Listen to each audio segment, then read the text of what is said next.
जलवागा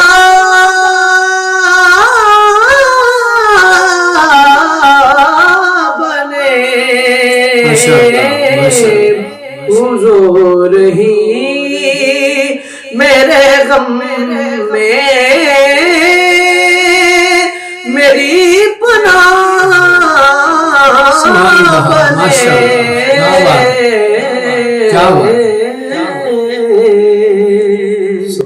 सुभान अल्लाह, माशाल्लाह, बहुत ही खूबसूरत कलाम पढ़ा आपने और बहुत ही खूबसूरत अंदाज में। फरीदी साहब ये बताइएगा कि रमज़ानुल मुबारक में नात पढ़ना, वैसे तो नात मुबारक रसूलुल्लाह सल्लल्लाहु अलैहि वसल्लम की खिदमत में बुलहाए अकीदत पेश करना यकीनन एक बड़ी सादत की बात है जो कि हर किसी को नसीब नहीं होती। तो रमज़ानुल मुबारक में नात शरीफ पढ़ना कैसे समझते हैं? मैं कहता हूँ जी, रमज़ानुल मुबारक में नात शरीफ तो एक अलहदा बात है।